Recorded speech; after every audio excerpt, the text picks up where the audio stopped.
say I ain't no good, and I'm crazy as a loon. Cause I shave my head in the morning, pick guitar in the afternoon. Just like old Chief and Charlie, I like to lay around in the shade. Well, I ain't got no money, but you better believe I got it made. Cause I ain't asking nobody for nothing if I can't get it on my own.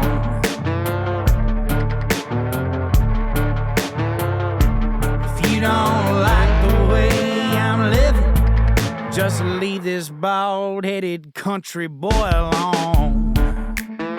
What's up, folks? Thank y'all for tuning into the Josh Terry Podcast. I want to give a big thank you to each and every one of our sponsors: 3B Construction and Roofing, Your Choice Healthcare, Lori's Dive-In, DPF Alternatives, Nobles Networking, Project K9 Hero, Cottonfield Grill, Pearl Promoting. Shout out to my girl, Miss Anna. Thank you for everything you do, darling. Backroad Park and Event Venue. Hello to Mr. Kevin and Ty.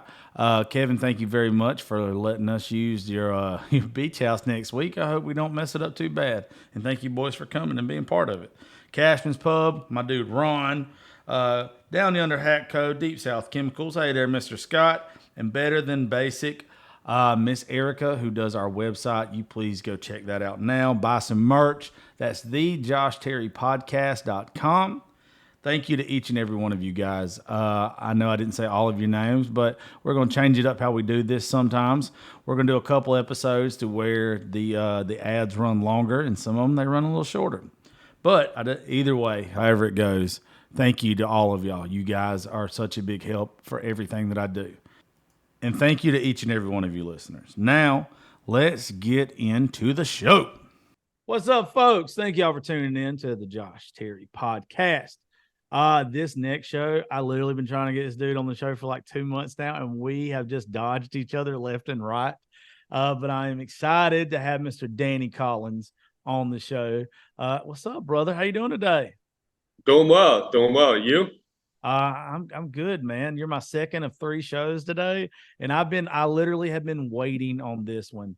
A lot of people tagged me in some of your original posts on TikTok and everything, and I started looking at it, and I started listening to your story, and I was like, okay, I'm just not going to listen anymore. I'm getting this dude on the show, hell or high water. It's about time I got you, dude. Let's do it. Yeah. You know what? It's crazy because life is hectic. And at first, I'm not going to lie, I was a little bit skeptical because I was like, man, this guy's kind of country. If he's watching my content, I know I can get a little political at times. And sometimes people don't want to have an honest conversation with me. So I've had a lot of people ask me to go on podcasts, but sometimes I want to know what their agenda is. Yeah. And if there's a motive behind it, like, are they trying to trap me or set me up, or are we going to have like real conversation, because I've had those people that will literally try to befriend me only to try to like catch me in something or try to shame me or so. But you posted a video on TikTok a little while back, and I was like, okay, like I think this guy and I are probably more on the same page than I would have initially thought. And that's why I think it's good probably not to judge a book by its cover, because I was like, okay, he's country. I grew up country, but a lot of my, I drifted away from like the people I grew up with and stuff because of the politics, and it got a little crazy. And so a lot of stuff has changed for me, but I'm glad that we finally connected and are able to sit down and have a conversation. It's funny you say that, because I'm really about how you treat me. One of my, and I don't know your political beliefs, your religious beliefs, nothing like that. We'll find them out sometime in the next little bit while we're talking. But one of my best friends, this bullhead, the skull that we got right here, she bought for me and put in the studio. She's an atheist. She's a liberal. She is a whole lot of things, and I'm not. I'm an independent at best. Like, I don't have a side. But she's one of my best friends in this world. And it's just the way that she's always treated me. Like, I like different people. I don't think that our country anyway was supposed to be blue and red. I think that we were all supposed to come to works together for us as a whole. And I I think agree. we've got so far away from, oh, you have a different belief in this one thing than I do. Oh, I can't be your friend. No, Mhm. I like people that have a different mindset. It also gives you a chance to see a different perspective, a different side of a story. Anybody that doesn't want to see that shit is closed minded. And whether they're left or right, I don't want a closed minded person around me. Yeah, and I agree with that. The only thing, and I think you said this in the video, is that I won't stand for like hate or No, bigotry, no matter what side it's on, yeah, and exactly. that's where like I'll kind of check it. But I totally agree. I think we need to have more civil discourse and healthy conversation, no matter what side of the aisle you're on. I've been conservative my entire life, and just recently I started to shift away from that. Yeah. Um, and I wouldn't even say I identify as a Democrat either in any way, shape, or form. But I just know that a lot of the conservative beliefs that I stood on, I think I've kind of evolved from those beliefs.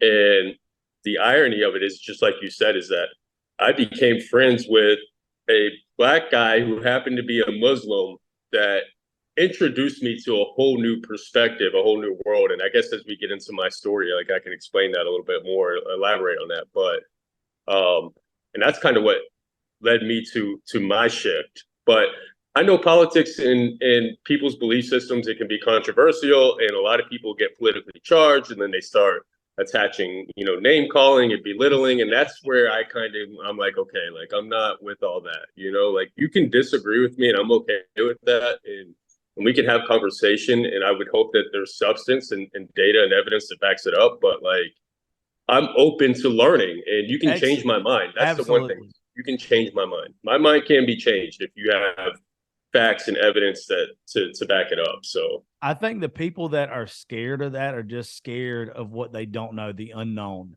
And they would rather be closed minded than open up that there might be something completely different. And dude, you couldn't have said it no better right there. I don't care what you believe, but just have a reason why you believe it. And if you can yep, present it to me in a nice way, into a logical, reasonable way, then regardless if I agree with you or not, I can respect you because you're passionate about a subject. I don't like it mm-hmm. when either side or anybody in general, regardless if you like politics or not, if I ask you why you believe in something and you just say, because I do, like, and you don't want, and I'm trying to learn, like, yeah, just tell me why. Like, and you don't have to go into full detail with it, but let me know that you're not just saying this to go along with yeah, everybody else. Let me know why you actually do.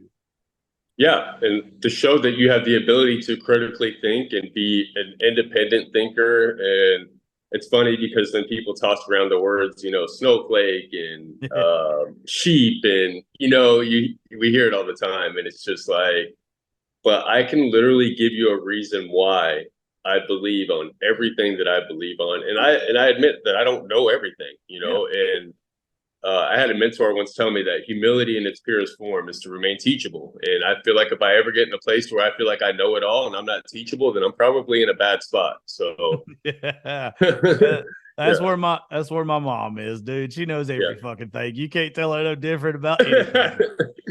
Yeah, yeah. So, and that seems to be the case with a lot of people these days, but it's not only changing the narrative, but it's changing our approach to the conversation. Yeah. And that's what I was grateful for, because even when I was spouting like all my nonsense and hateful rhetoric and the things that I would say, and I didn't do it like willingly. I wasn't willingly trying to be a jerk. I really thought it was morally that I was right, in many of the issues that I was debating on. But once I was introduced, somebody befriended me in spite of everything that I was saying, and they showed me that there's a different way, like they became friends with me even though they didn't agree with me, and they didn't even tell me right away that they didn't agree with me. They were more concerned with the friendship than they were with being right. And in the long run, that ended up having a more profound impact on my life. So, um, Yeah. Well, without those different perspectives, though, dude, I'm telling you, it's like we only live on one side of the world, really.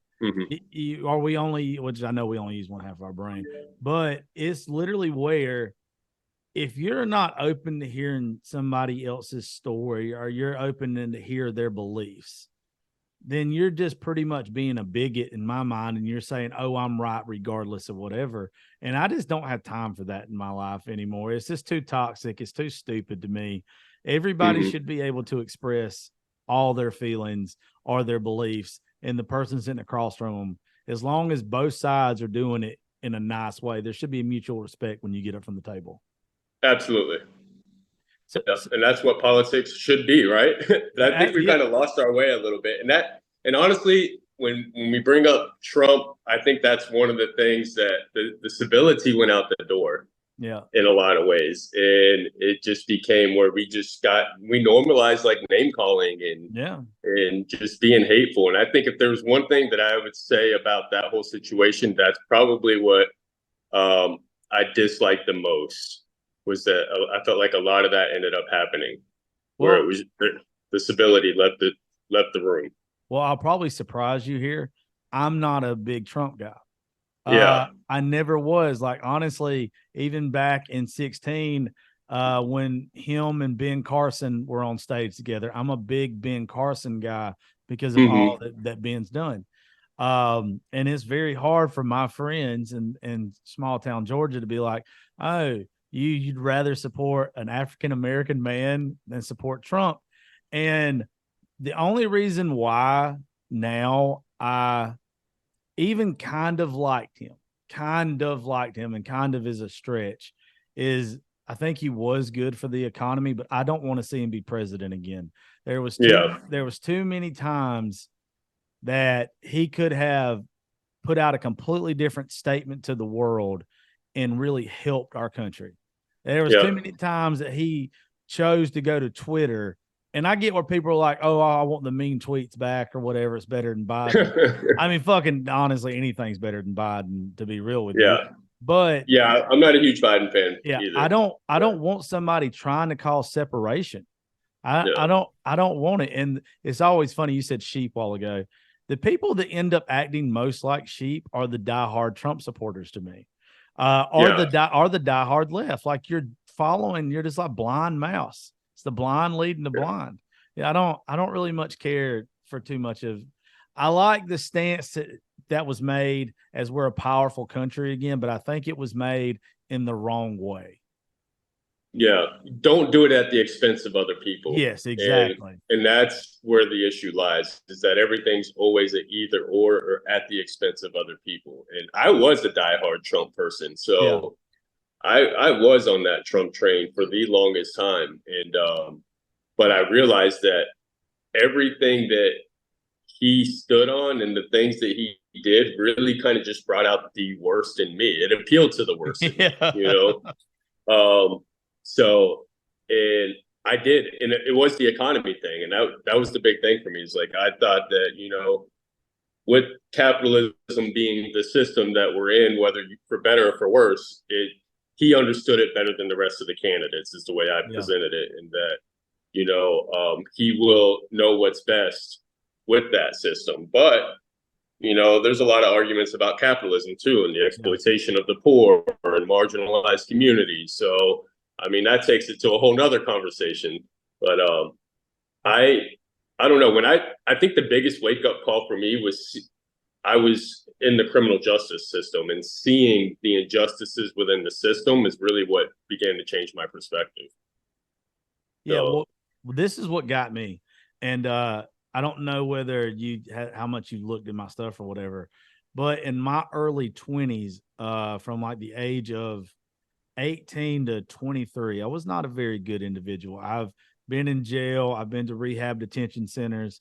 And like I've seen from the other side what people go through and how literally the Department of Corrections is just it's like a never ending fucking circle, like a cycle just to get people back in there to make money for somebody somehow. But what got me with Trump is I already had that mindset to be open up to other cultures, especially. There was a Black Lives Matter rally in Dublin, Georgia, when I worked in radio. And they were there. They were trying to tear down a statue, which, if anybody knows my stance on it, I don't like the statues that were built in the 1960s, from the 1920s to 1960s. I don't know if you know this, but do you know when like 80% of the Confederate statues were built in this country? All during that time. Yeah, like during Jim Crow and all that shit. Jim Crow era. Yeah, absolutely. They were trying to keep that alive. Yeah, it was a slap in the face to the African American communities that were trying to end segregation and everything. I don't mind those coming down whatsoever. The ones that were actually established right after the Civil War and shit, to say this is honoring our fallen, I don't have a problem with those. But the ones that are direct slap in the face to the African American community, have a huge problem with it. But they were having Black Lives Matter rally in Dublin, Georgia, to tear down a statue. And the police were having to separate that organization. And then there was the other side, which was nothing but Trump supporters. And the Trump supporters started having Confederate flags. They started saying racist shit. And like with me, I honestly just went there to see what it was about. And I was with the police kind of down the middle anyway. And it was just like, I don't know if these people even realize what they're doing right now. Like, they're literally spewing hate. And I think that Trump gave them the power to spew hate. He gave people the right to want to live in the country they live in and to be proud of it. But never once do I think his message was to spew hate. But I think that's how people took it, to where I can tell you to go fuck yourself. And that's not the way it should be. It should be a conversation. Well, I think he was smart too, that he knew that he needed that demographic of people. Whether he wanted them or not, he knew he needed their vote. And still to this day, and I think that's why you don't see a lot of Republicans denounce them. I don't believe all Republicans are racist, but I've never met one that's explicitly racist that admits to being a white supremacist that isn't Republican. And I mean, I'm in Florida now. There's a lot of marches with, and people holding DeSantis flags with swastikas. And I don't see DeSantis denouncing them. We just had that shooting in Jacksonville. Yeah. And many won't, because they know they need that demographic of vote. So even when Trump attempted to, with his little fake what did he say? Or something and stand by. Yeah. And even then it was like, we know, white supremacists then were saying, we know that he can't explicitly support us or openly support us, but we know that he acknowledges us, I come from that background, I was in a white supremacist gang in prison. So like, I know what these people supported. I know what their beliefs were. And a lot of it was, they were Trump supporters. And even with the Black Lives Matters movement, it was, when people would say all lives matters, it was more about being a protest to the protest of Black Lives Matter than actually meaning that, nobody was screaming all lives matters until, people started saying Black Lives Matters, or Black people started saying Black Lives Matter, and that's where a lot of the issues lie. Of course, all lives matter. I heard somebody say it best, like, when you say save the whales, it doesn't mean fuck the seals, It's yeah. And I think that's true for the Black Lives Matter movement, because we're saying, people are saying Black Lives Matters. We're not, we're not saying that all lives matter or white lives don't matter. But it took a lot of deconstructing for me to even get to this place. I mean, just in 2021, I was an avid Trump supporter. I was part of a white supremacist organization. I was just finishing up a prison sentence. So like, my life from where it was then to where it is now is like night and day, literally. It's crazy to think. That's funny that you say it was around that time. That was about my last, 2020 would have been my last year in radio, right here towards the end of it. And it was when NASCAR banned the Confederate flag. I completely understand why they did. I actually stood up for NASCAR and was like, this is why I agree with it on radio. Well, I'm in South Georgia, dude. Like, there's some shit you could say, there's some shit you can't without pissing people off. Yeah. And two things happened that day that I'll never forget the rest of my life. One, we had an 80-year-old woman, 80-something-year-old woman that called into the radio station and said she had never thought about what that flag meant to the African American community until I broke it down for her on radio. And she said she would never look at it again the same. The second thing was a lot fucking worse. Is one of the organizations around here, the Sons of Confederacy, threatened my life to where I couldn't come to work for a couple days. And Wow. when I tell people all the time, I have never had anybody threaten my life like they did. I've had people say I was going to beat your ass or whatever. And we all have had those stupid fucking things. Yeah. But for somebody to go out of their way for a death threat and for them to look exactly like me, it showed me right then that my way of thinking was evolving into the right way already.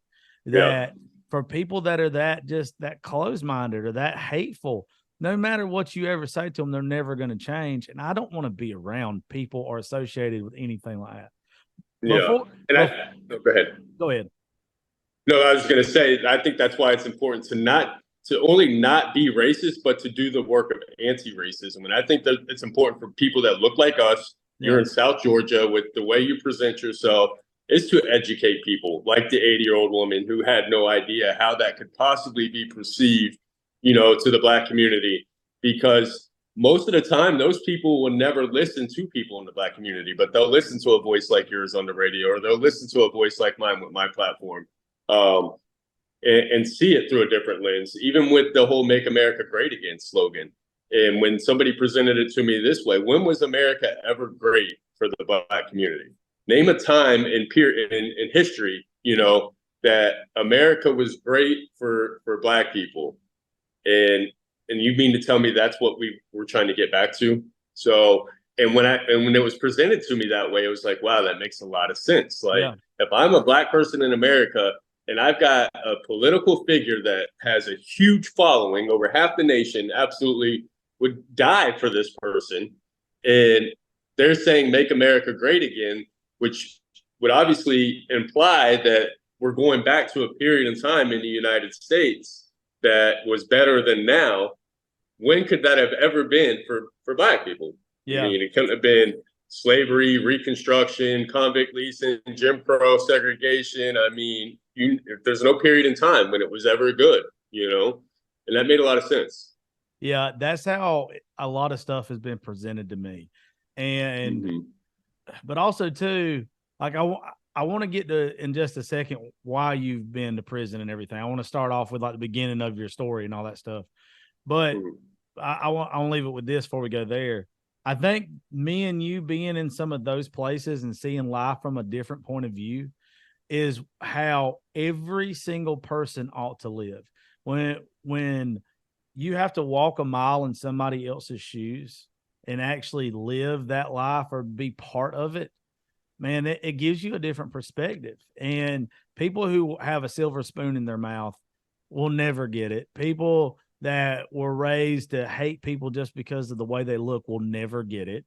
It opens you up, man. It just, even growing up around here, there's racist people everywhere.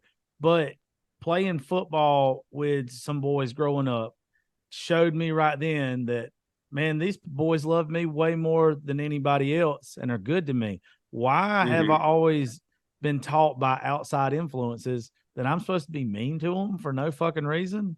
Like people perceive them in a different way. That was the biggest thing for me. It was more subtle. Like, it wasn't like I was taught to explicitly hate, other races, but it was more like I equated like Black people with poverty or criminality, like just saying things like Black on Black crime, and, a lot of the language that I used and a lot of the history and the whitewashing of history that I was taught that, I think there's a lot of well-intentioned people that are racist, not because they have hatred inside of them or because they want to hate another race. I think it's more because of the way they were taught. And I think that for me, in the racism that I experience and what I see is that a lot of times it's rooted in our education system.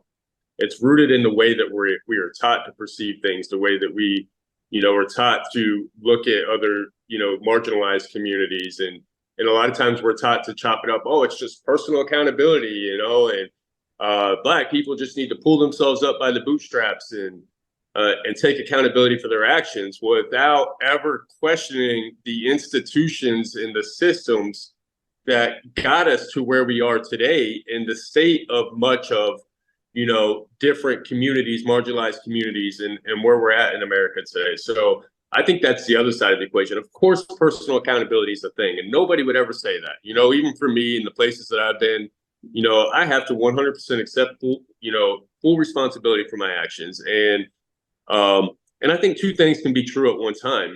Personal accountability and holding the system accountable are wanting a more perfect union or not mutually exclusive ideas. Both can be true at the same time. And the same is true for, in my personal life. Like I can be a victim of a system while also overcoming the system, or, both things can be true. And that's true for the Black community, because a lot of people will be like, oh, you're just perpetuating a victim mindset. Well, no, like people can be victims and overcomers at the same time. Look at, sexual assault survivors. When they're abused, they obviously got to try to go on with their lives. So they overcome that abuse as well. Does it make them any less of a victim? No, but it also, shows their strength and resilience and their ability to overcome. And I think that's an important conversation to have too.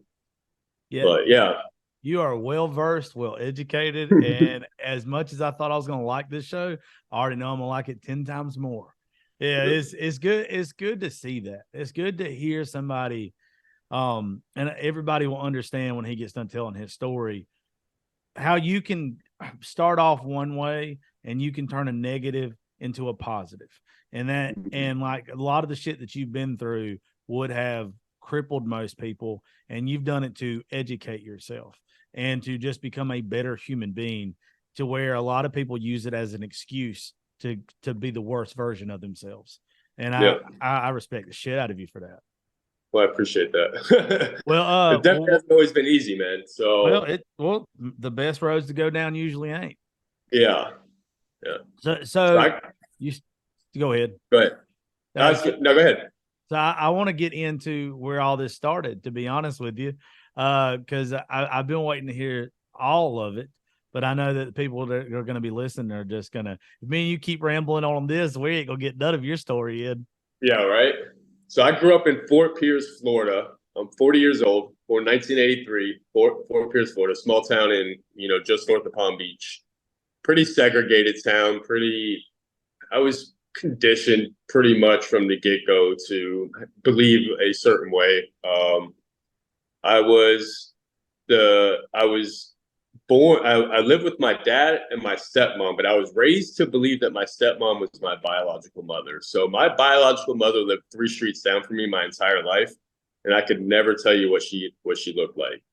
And I was a kid and I was playing basketball in front of my house one day, shooting around, and this girl comes riding by on a bicycle. 2 girls do. One girl points to the other girl and says, "Hey, Daniel, that's your sister Rebecca," and they keep on riding. And I was young. I didn't think much of it. I took my ball. I went inside and didn't say anything. A little while later goes by. I'm in school. Girl comes up to me and she says, "Daniel, you don't know me, but my name's Rebecca and I'm your sister." And I take off running, like completely book it down the hallway. Didn't know what to think, didn't know how to process, but we didn't communicate in my family. So there was no communication at all. And so again, I didn't say anything to my parents. I knew that I had a sister named Jessica at my house, but I definitely didn't have a sister named Rebecca. And had no, I wasn't, if I would have processed it, then obviously I would have realized that somebody lives close to me. They're in the neighborhood. If they're coming to my house, they're coming to my school. But I was young. So, but it started in my brain I started to look and question, my home life. But I was still young and emotionally immature. And I remember when I was 9, I was playing baseball and I had to give a birth certificate to my little league coach to verify my age. And my parents gave me my birth certificate to give to them. And I looked on the birth certificate and on there is my mother's name. Well, the mother's name on my birth certificate didn't match up with the lady I was calling mom, her name. And back then, too, on the birth certificate I had, and I haven't seen birth certificates do this anymore, but it also had siblings' names. And it had my sister Rebecca's name and her birth date on it. And it said Rebecca Hunter, born in 1979. So I was like, wow, like I really do have a sister and a different mom. And I remember like I was crying, but I didn't really know what I was crying about. And my Little League coach asked me what I was crying about, and he was like, "What's wrong with you?" And I was like, I just told him one day I'm going to grow up and play professional baseball for the Atlanta Braves, so maybe my mom would want me. And so it was, I just had a really hard time processing it all, though. But since we didn't communicate in my family, there was no way for me to cope. So I started to act out. Like I was somebody that did things for attention. I sought a lot of validation, whether it was in school, whether it was with friends, it didn't matter. And I was a straight A student, though. I did really well in school. I was a really good athlete. I played baseball, but my mindset was that I'm going to, grow up to play professional baseball. Maybe I can get this relationship with my mom. But I started treating my stepmom with the utmost disrespect. I didn't give her a chance, to be in my life. Just treated her like crap, because I was blaming her. I had resentments, but they didn't know. They didn't know how to process it either. Parents don't get a manual to raise kids. So they were doing the best that they could do at the time too. But it got even crazier though, because when I was like 16, I started dating this girl. And my parents were so strict, right? They make you put down the name of the parents, the address and a phone number before I went to wherever I was going. And I did this, and I'm dating this girl. So I put her parents' name down, the name, the address, the phone number. And my dad looks at me and says, is her dad a cop? And I was like, yeah. He was like, you're not going over there. And I was like, what do you mean I'm not going over there? And he said, it has something to do with your biological mother. The first time in my life that he ever mentioned that we ever had a conversation that the lady I'd been calling my mom wasn't my mom, and that that I had a different mother. So of course, me being the person I was, I went over there anyways. And because I was rebellious and I didn't listen and I did what I wanted to do. So I went over there and I get there and I tell her. So she goes and tells her dad, I tell her what happened, what transpired with my dad. And she comes back bawling, crying. And she said that my dad or my mom and her dad were second cousins or something. So here I am dating this girl that I'm related to. And I guess I should have put it all together, because had I been smart enough at the time, I'd have realized her last name was Fields, and that was my mother's maiden name. So my mother's maiden name was Fields. I had a sister, her last name was Hunter. So she must have took on the last name of her dad. But so I'm dating this girl who happens to be my cousin. So thank God I was still a virgin at the time. But obviously that didn't work out well, but it still just created more confusion in my life. And you'd be surprised how many times that's happened to folks down here in Georgia. All of a sudden, all of a sudden, you go home and telling your mom and daddy about this pretty little girl you met at school, and they come back and, oh, you can't do that, son. That's your second cousin twice removed or some bullshit. You find out you're related, right? Yeah. So I was like, man, this is really some backwoods stuff. But I was still, real immature. I was real immature at because I was sheltered. My parents sheltered me. They tried to protect me at all costs. But they were also strict and they disciplined me heavy. I got the belt all the time and backhanded across the face. And when I talked back, like it was,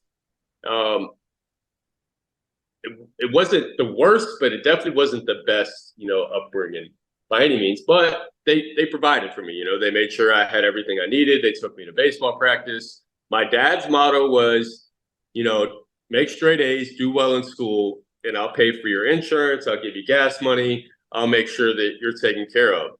But my mom's motto was, I call her my mom because she's always been my mom and she raised me. Her motto was that I needed to get a job and learn discipline and responsibility. But obviously having a job and playing sports don't really mesh well while you're in school. Yeah. So my dad would always tell her, no, he doesn't need to get a job. this is his job. This is going to pay for his school, whatever he needs. And I remember she would always tell him he needs to wake up, quit living in la la land, fantasy land. Only, one in a million people make it. Kids, he needs to, get a job and learn responsibility. It was a constant fight. It was a constant struggle in my house on how they would raise me, on what the discipline should be. And I witnessed that a lot. I mean, there was a time like in my house where like I was supposed to wash the dishes after dinner, and we didn't have a dishwasher. I was the dishwasher, and I didn't do it.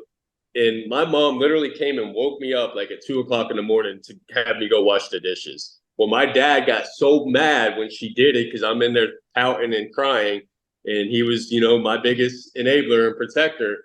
And he came and took every dish out of the cabinets and just threw them all on the ground, like busted them everywhere, like literally every dish that we owned in the house.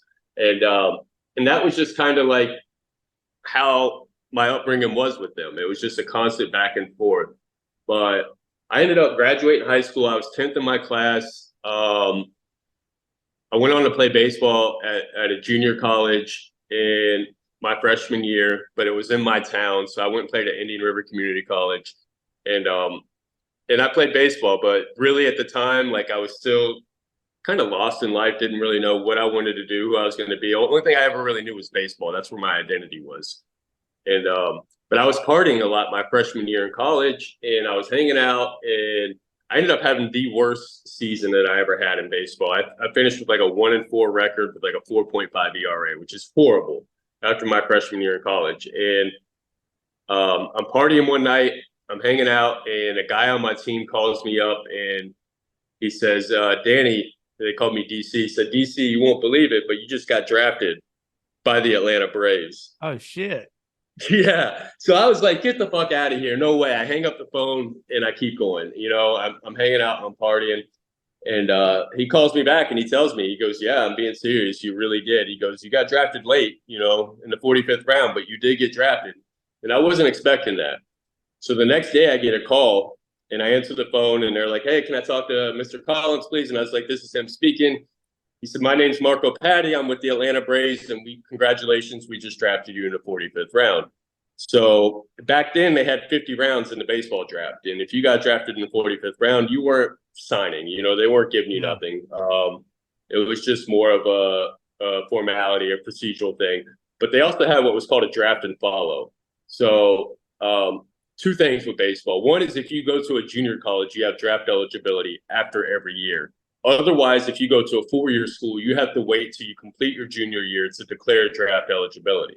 Unlike basketball, say somebody goes to Duke or Kansas, they can, say after their first season or their freshman year, they can declare draft eligibility. You can't do that in baseball unless you go to junior college. So that was the loophole. The second thing is that there was 50 rounds back then. So if you were drafted late and they didn't plan on signing you, they did what was called a draft and follow. So draft and follow means you sign your rights to that team. You go back to school for a year. You progress. If you do well and they like what they see, they have like a week grace period to sign you, 2 weeks, a week, something like that. I don't remember what it was, before you go back into, before the next year's amateur draft. Yeah. If they don't like what they see, then they just tell you to go back in the draft. So I went back my sophomore year in college and had the absolute best season of my life. So I went from the worst season of my life my freshman year to the best season of my life my sophomore year. And I was still doing well in school. I graduated with like a 3.75 in college, like did well, even though I was partying a lot. I managed to tame it a little bit my sophomore year. I ended up first team all conference, first team all state. And I signed with FIU out of college, out of the fall. If I'd have waited till the spring, I probably could have went anywhere in the country at that point because that's how well I was doing. I was a 6'3" left-handed pitcher. So that's really like the ticket to the show. But I had a really good year. My fastball was, in the low 90 range, left-handed pinpoint accuracy, and so I had an agent, but the way it worked back then too is that you technically couldn't have an agent, otherwise you lose your amateur status. So you have to have what's called a financial advisor, and they can guide you, but they can't talk directly to the team for you. So the team has to talk to you, and then you got to parlay the information to the agent. And it's kind of a crappy thing because if you sign with an agent, technically you lose your amateur status. Now you have to go pro. So you lose all your leverage of being a collegiate player. So this financial advisor was advising on my behalf, but the team was talking directly to me. So their first offer to me was like $80,000 with that was it, $80,000 signing bonus. So I take that to him. He says no. I take it to my dad. My dad says no. My agent or financial advisor at the time was a man by the name of Bill Rose, and his partner was a man by the name of Brian Doyle. And Brian Doyle was with the Yankees, did really well with the Yankees, won World Series, but that's kind of like what he hung his whole career around was a World Series that he had that he did really well. But anyways, they projected that I would go anywhere between the second and the sixth round if I went back in the draft. I talked to a couple other scouts from other teams that technically, legally, they weren't supposed to talk to me, and they kind of hinted the same thing. I talked to a Philly scout. He said I'd probably go in he would take me in the third or fourth round if the Braves didn't sign me. But I always grew up wanting to play for the Braves. I mean, that's what I said. One day I'm going to grow up play for the Braves. Maybe my mom would want me. That was kind of like what my ambitions were. And so they made me a call back after I told them no on 80,000. It was like the next day. They called me back. They offered me 100,000 with 20,000 for school. I take it to my agent. He says no. Take it to my dad. My dad's starting to be like, that's a good amount of money. You know, I was 19 at the time. Didn't grow up rich by any means. You know, my parents still live in the same house that we lived in when I was a kid that they paid, $35,000 for back then. So like we definitely weren't rich. So that was a lot of money to me. And so I told him no, though. A couple of days later, he calls me back. He's like, this is going to be our final offer. You got to take it or leave it. Either you want to sign with the Braves or we're sending you back into the draft. He offered me 125,000, 40,000. So it was a package of like 165,000 or 175,000. And he said, take it or leave it. So I take it to my agent. Of course, he says no, but I take it to my dad and he's like, you better sign. He goes, if that's what they're telling you, you better sign. You always have the opportunity to go back to school. This is a once in a lifetime opportunity. And I signed. I ended up signing the money. I was 19. I figured $175,000 was a whole bunch of money to me at 19 years old, and it was a good start on life. But for me, it wasn't good. So I went and played my first year in the minor leagues.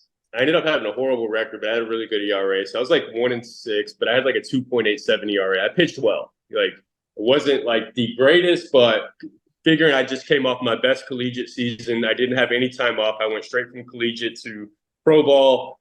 That adjustment, I did well. And but they were going to invite me to winter ball, but they were like, you just need to rest your arm, take the off season off, which off season was not good for me. So I went home with this money, and I already had this partying personality, but I didn't like the politics of baseball then either. Like I took it all for granted, first of all. But one I didn't like, because in baseball and pro ball, the way it works is that it's not based on how you perform as much as it is how much money they invest in you. And I seen guys that signed for $1 million that were playing horribly and partying off the field, but they were getting all the opportunities. But you would see these other guys that signed as free agents that were putting up great numbers and doing everything right. But because the investment was in the signing bonus baby, as we would call them, then that's who got the opportunities. And so I guess I always had that sense of fighting for justice back then, but at the same time, like, I'm not living accordingly. So that's the irony in it, just being a hypocrite. But so like I was still like not happy with baseball. Like I still had that void inside of me, that emptiness, and I didn't know like what could fill it. Like, because the money didn't do it, the baseball wasn't doing it. Like, I just didn't have great relationships with people. I just had this emptiness inside of me. And I tried cocaine for the first time. And that was it for me. Like, I already had a drinking problem. I was drinking a lot. But like that, when I did the cocaine, like it made me feel completely like numb. Like all that emptiness that I had inside of me, like even if it was for a temporary moment in time, it was just like that was it. Like the weight of the world was off me. That burden, like all that emotional numbness or pain that I had was numbed, and that was like the end all for me. I was like, this was like my savior, and I started doing a lot more. Like I just started partying a lot in the off season. I had a friend that I don't know how much of a friend he really was, but he was selling drugs, and I was basically giving him my money to flip to sell drugs. And like I was just kind of caught up in that whole street life. Like all my friends back home, like they were like literally dealing in weight of coke, and here I am, like this baseball player that made it out of this like out of this world. And in my town, like that's really most people don't make it out of there. They end up trapped in the town, and that was like my opportunity out. But I still wanted to be stuck to, I wanted to be loyal to the friends that I had there and that lifestyle. And I got caught up in that lifestyle. There was probably like 4 or 5 of us living together. All 4 of them are selling drugs, and I'm probably the only one that's doing them like nonstop. I mean, everybody else is doing them now and then, but they're mostly, they're literally every single one of them are selling drugs. Like, and it was crazy because we're all living in the same house. But life just got real crazy for me. Like I ended up spending a whole bunch of money. I went back to spring training the next year. I was 6'3", 155 pounds, soaking wet. Like, Woo. I was skinny, and they were making fun of me.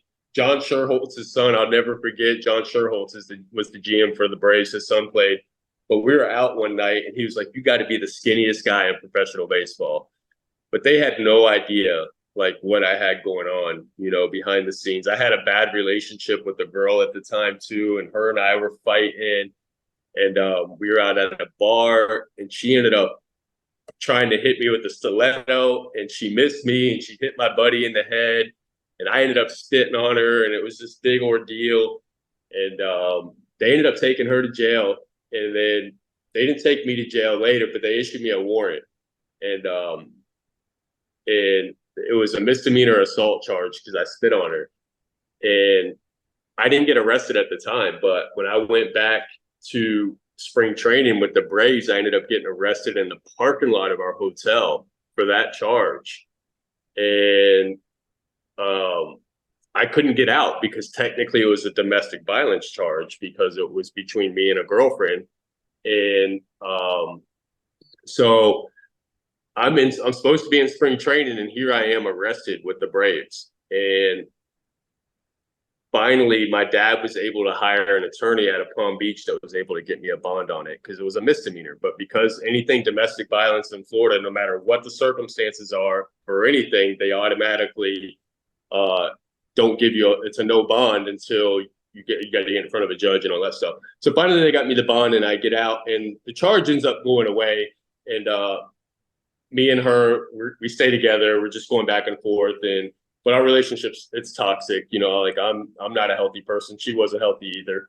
And we're both doing drugs together. We're partying together, everything. And the Braves just kind of swept it under the rug like nothing happened. They said it happened in the off season. It's just a little misdemeanor. It's not a big deal. And they thought they were protecting me, but me not having any consequences to my actions and just continuing on in the way that I was going with no intervention. The shit out of you. Yeah. This day, it would have been over with. You know what I mean? Especially with the advent of social media and everything else. Like if I would have got arrested, that would have happened to me in 2023. It would have been all over social media. Like I would have been done for, like instantly done for. There's no way that they could have but they were trying to protect me, and that's kind of like the story of my life is that people that were closest to me were always trying to protect me, but they were ultimately being my biggest enabler. Unbeknownst to them, they loved me so much. They wanted to see me do so well, but I was just lost. I was an emotional wreck, and I just wasn't a good person. As much as I believed in my head, I wanted to be a good person. My actions weren't, reflective of that. And I was misogynistic, I was hateful, I was arrogant, I was prideful, but all of that was just a facade because deep inside, like I was just this broken little boy that had mommy issues, like I had abandonment issues and I didn't know how to deal with them. So I dealt with it by, the best that I could to me was the alcohol and drugs numbed it. And then I would I'd let someone get close to me just enough, but I didn't want them to hurt me. So I'd push them away before they had the opportunity to reject me. And that was kind of how I was with my relationships with women. I didn't know how to treat a woman because I didn't have a good relationship. I didn't have a relationship with my mother. I didn't have a good relationship with my stepmom at all because I never let her in. So I didn't even know how to treat a woman. I didn't know how to talk to a woman. I didn't, any of that. I just wasn't a good person. On top of that, I'm trying to play professional baseball and I have the emotional maturity of a 9-year-old boy. And so I keep getting in trouble with the Braves. Little things like we had to be in our room by 11, no alcohol, no girls. You had to be clean shaven. You had to have collared shirts on with khaki pants anytime you're out representing the team. And anything that they paid for, those were their rules, like with the no alcohol, no girls. Well, every night we got girls in the room, we're drinking, we're just breaking all the team rules. But because they invest money in you, they try to protect their investment for as long as they can. Well, the last time I got in trouble, we were out in Orlando, and there was a couple of guys that had just signed for a good chunk of money, young kids, and we all went out. And I was kind of the ringleader because our spring training was in Orlando, and I'm from Florida. So I knew my way around downtown Orlando. So they always wanted me to take them out, so take the new people out on the town and stuff. But I told them I didn't want to go because I was already in enough trouble, and I was trying to somewhat be good. Plus, I was strung out, everything. So I end up going out with the guys anyways. And there's two like surfer type kids from California that are on the team. And we're out in Orlando and there's this Puerto Rican girl that they're trying to holler at, or she's Hispanic, but I later learned that she was Puerto Rican. And they're like trying to holler at her. She wasn't having it at all. She wasn't feeling them. But they're trying to kind of flaunt the fact that they play for the Braves and we got money, but she didn't care, right? And so towards the end of the night, we're leaving. Now we're all wasted. And that same girl comes out now with these two big ass dudes that were Hispanic. They look like, Puerto Rican, and she's talking to them in Spanish. Well, the guys are trying to holler at them and are trying to tell her that what they're like, don't talk to. Sorry, I just got a text message. I was trying to read. They're like, don't talk to her. No, I'm good. So they're like, don't talk to that. Don't talk to her. She's a bitch. And the guy looks at the guys on my team and they're like, what'd you just say about my sister? And just bam, laid into her, right? And I was like, oh my God, here we go. So now they're fighting. There's bicycle cops on their little bicycles. We're in downtown. There's cops coming. I'm trying to slide to the back to creep out of there because I'm like, I cannot be in any more trouble, So I get out, I get away. They end up getting in trouble. The report gets back to the head of minor league operations, who happened to be Dayton Moore at that time. He ended up being a general manager for the Kansas City Royals and winning a World Series and stuff later on. But he was the head of minor league operations for the Braves at the time. The story gets back to him, and he asked who's out. And they ended up telling him that I was there too. And because of my standing with the team already and the amount of trouble that I'd been in, they told me to pack it up, and they were suspending me indefinitely.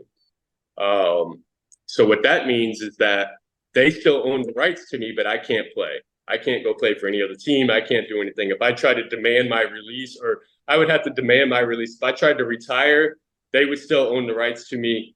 I'd be done for. So when they suspended me, the whole plan was for me to go home, get my act together, and get it together. But I didn't do that. I got home and I went back to those same friends that were selling drugs and got caught up in that same crowd. And my agent was like, come down to Miami, come work out, come stay with me. Let's get you back in shape. Let's get you back together. I didn't show up. So he was obviously upset, and he ends up firing me. So my agent fires me. I'm suspended indefinitely. I'm partying, going crazy. And I basically go through all this money. I start spending all the money pretty much.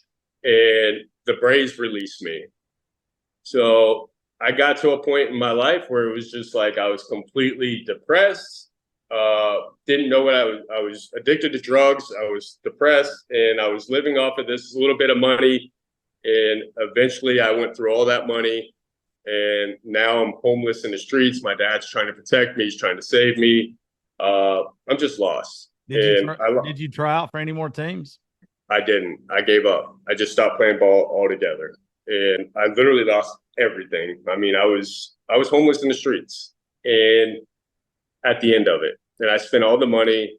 I ended up selling my truck for drugs. I had a Nissan Titan, brand new Nissan Titan, 2004 Titan on 26-inch rims. Like, that's how bad it was. Like, I lost literally everything. My dignity. Like, my dad's coming to pick me up out of trap houses. You know, I'm in different hoods all across the state. Like, that's the life I was living. Was it just cocaine? At that time, no, I had a needle in my arm. I was smoking crack. Like, I was snorting coke. By the end of it, it was everything. Like, I was just full blown out there. Yeah. I just know that time period. We've had several folks on the show that time period, opioids, Oxycontin, and all that shit really kicked their ass. Well, that's what really got to me, though. At the end there was opiate addiction. Yeah. So initially it was just coke, but then it really got into the needle being in my arm, opiates. It was a tough point in time for me. And I lost everything. People were trying to get me to get it back together. It just didn't happen. So I was at a point where I really wanted to die. Like, I was just there. I had one friend that was helping me every now and then. He'd let me stay with him. He's helping me try to get back on my feet. The wife that I'm with now, she was there, but she was also getting tired of my crap and telling me I needed to get it together. 2009, I'm living with my wife. She kicks me out because I don't stop using drugs. And she was my girlfriend at the time. And I start living on and off with a friend. Well, he's kind of taking care of me, but I'm also still getting high, and he's helping, provide the drugs and stuff like that. Well, I get this great idea that I'm just going to rob him for everything that he's doing, and that's it. So I go to his house, which he didn't want me back in the house at this point in time, but his girlfriend's sister was there. She didn't really know it. So I knocked on the door. I was like, hey, do you mind if I get my stuff? I still had a bunch of my stuff in the house. So she said, yeah, not a problem. I go in there, I go get my stuff, but then I go in his room and I go in his safe and I take his stuff and I put it in my shoe and I put my stuff over it and I leave.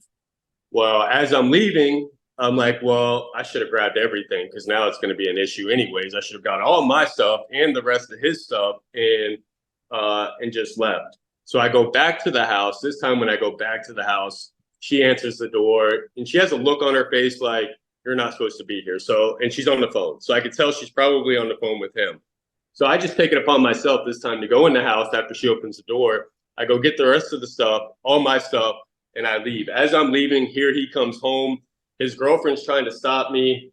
I didn't care at this point, and I keep going. Well, she gets on the phone to call the cops.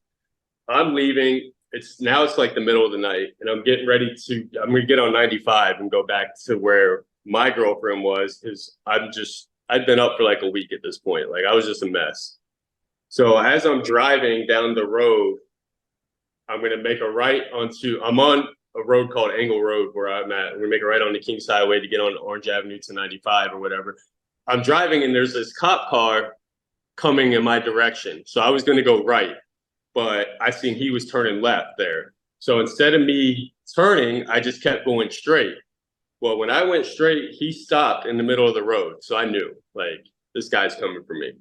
So I start to take off. He turns his car around, turns the lights on. In my head, I'm like, I'm not stopping. Like, he's going to have to kill me or arrest me, whatever. I'm just not stopping. Like, at that point, I really wanted suicide by cop. I was depressed and filled with anxiety, and I just didn't care. So I take off. I'm in a high-speed chase. He's chasing me. we start going down all these back roads. I turn my headlights off, but every time I hit the brakes, he's on me again. We end up at a dead end road. He gets out. They get out of their car. They got their guns drawn on me. And in my head, I'm looking in the rearview mirror. And they want me to stop and get out of the car. And I'm not stopping. So I dropped the truck into first gear. I'm in a company truck too. The company I was working for was out of Jacksonville. And it was a Nissan Frontier that had like a camper on it. It was a little four banger. And it was wrapped in the company logo. And I was like their marketing director, but I wasn't really hardly working because I was a mess. But anyways, I dropped the truck in the first gear and I turn it around, and now I'm pointed in the directions of the cops. And rather than them shooting at me, I just kept going. They got out of the way, and I take off again. Well, now they get back in their cars. They presume the chase. We're going. I'm fumbling around for the fuse box because in my head, I'm like, okay, I'm going to pull the fuse out so they don't see the brake lights. Like, this is how stupid I was at the time. So as I look down to pull out the fuse box, I look up and the road ends. And there's two signs. There's a mound and those yellow signs with arrows pointing each direction. And my truck goes straight. And I fly through the signs. I'm in the air. It's like Dukes of Hazzard. And I brace myself with the windshield, with the steering wheel, and my head hits the windshield as soon as we hit the water. I hit water. Boom. So I ended up flipping into Taylor Creek Canal in Fort Pierce, and the truck's starting to sink. And I start to panic. It's filling up with water. And I'm panicking. Now, all of a sudden, all that I want to die, now self-preservation kicks in. And now I no longer want to die. I'm trying to like get air and save my life. But the truck's sinking pretty fast. But when a vehicle goes to sink, it doesn't just go on, it started to like level out, like buoy out a little bit. So I punched the glass, and I got this huge scar on my hand right here. I punched the glass where the hatch is, and where the camper is, there's glass too. And I don't know if that broke on impact or if that was from me punching it too, but I go to slide through this hatch. Like I'm trying to, get through there, and I feel somebody pull me through. Well, when they pull me through, in my mind, I'm just trying to get air. So I swim. And when I go to swim up, my head hits the camper. And I start panicking again. And I swallowed a whole bunch of water. The truck's still trying to sink, but there's a little pocket of air in the corner where the hatch is. So I go up to get air. And then now I'm trying to get this hatch open where the truck is or the camper is. And I'm beating on the hatch. Finally, I get the corner to pop open, and I go to slide through. But at the same time, the truck is going down. But I feel somebody pulling me up. But it's like a black hole. It's like a vacuum when a truck is like it was so strong going under that it pulled like my shorts off. It pulled my shoes off. Like it was pulling me under, and I feel somebody pulling me out. So when the truck goes under and I come up, in my mind, I'm still running though. So like I start gasping for air. I'm swimming in the water in the middle of this canal. I look across the canal bank. I see cop lights over there. I look behind me. I see cop lights, but in my mind, I'm still running from the cops. So I start swimming. I realized that the current was super strong. I was in shock, and I was like, I can't do this. So now I finally get to a point where I'm like, all right, I give up. I surrender. I put my hands in the air like I'm done, but I'm trying to swim at the same time. And I see a spotlight, like a Q-beam shining on me. Well, I start swimming towards this spotlight where the Q-beam is because it's so pitch black out. I'm in the middle of this canal in the middle of the night, and all I can see is the lights. So I'm swimming towards this Q-beam. I get up on shore, and it's a steep canal bank, and the grass is super tall. And I swim up on shore. I get up the canal bank, the side of the canal bank, and I black out. And when I wake up, it's the next day, but I'm still in that same exact spot. So I'm on the side of this canal bank. I'm covered in blood. I got my whole face is like swollen. My hand is sliced open. My everything. All I have on is a t-shirt and boxer briefs because it ripped my shorts off. The current did. I had a pair of Chuck Taylors on. It ripped my shoes off. My foot's filleted open. My whole leg's filleted open. Like I'm just covered in blood, screaming on the side of this canal bank. I wait when I'm screaming. I'm waiting there on the side of the canal bank. I still could have got away at this point, but my mind's not even thinking like now. Now, like, I'm trying to get to the hospital. Well, I start screaming at the top of my lungs. Here comes an ambulance and a cop car coming up, and they get out, but they're looking into the water. So they hear me screaming, and they walk over to me while I'm cussing them out. I'm like, "You MFers left me here for dead. I can't believe you. I need to get to the hospital. I need somebody to help me now." Like, and the cop looked at me and said, "What do you mean we left you for dead?" I'm like, "You pulled me out of that truck and you left me here for dead." I was like, "Somebody needs to get me to the hospital." And they were like, you pulled a Houdini. We thought you disappeared. Like, we had no idea that you were on the side of this canal bank. And I was like, well, what brought you here to this spot then? How, like, what would bring you back here? And they said that there was a lady at the house on the end of the road that called and said that there was this white male out here covered in blood, screaming at the top of his lungs. But they kept asking me who was driving. And I was so green to the system at that time. I was like, I was driving. Who the hell else was driving? Not realizing the whole time I was incriminating myself because, according to them, they had no idea who was driving the vehicle. So they ended up putting me on a stretcher. They take me to the hospital. They didn't arrest me at first. They just kept interrogating me, but I didn't know they were interrogating me. And I admitted to everything that I did, And so my dad comes to the hospital, and my wife, who was my girlfriend at the time, she was getting ready to come to the hospital. And as she was on her way, the police came and they arrested me. Dang. So they put me under arrest for 2 burglary of occupied dwellings because I went back to that house twice. They gave me aggravated fleeing and eluding, aggravated assault on the officer because they said when my vehicle was pointing in his direction, he was in fear of his life, which I can understand that.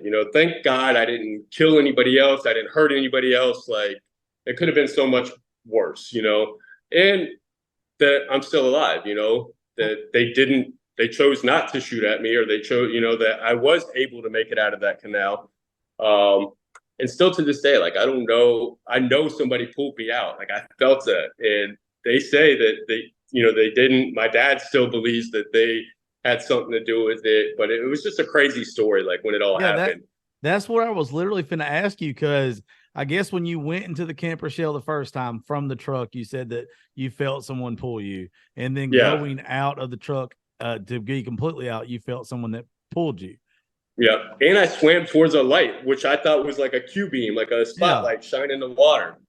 And they swear that they didn't pull me out, that didn't happen, and that when I woke up the next day on the side of that canal bank, that a lady called, and that's what brought them there. I don't know if you believe in Jesus or not, baby, but that's angels. Right? So that's angels. I didn't believe in God, and that was kind of like my coming to God moment, which I didn't before, and that made me believe, okay, like, something, like, there was a plan for my life, like, for me to survive that, and for that to happen. Like, I didn't believe before, but that made me believe.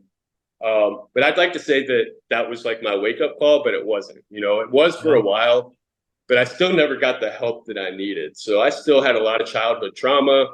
I needed therapy. I needed so much more help that I wasn't able to get. They sentenced me to 5 years. They gave me the minimum. What I scored out to was 52.6 months and a year house arrest for that. So I went to prison for the first time, and I was 26, and the judge told me, somebody that with these amount of charges, they need to see the inside of a prison. Like, all my life, people have been trying to protect me because of baseball and trying to stop me from going to prison or jail. But I never got treatment, and I never, that was never an option. So it went from nothing to prison, like, pretty fast, Yeah. But there was a lot of little arrests in between, disorderly intoxication, public, intoxication, stuff like that. But I never got the help along the way for any of that. Dude, so, yeah, go ahead. Sorry. No,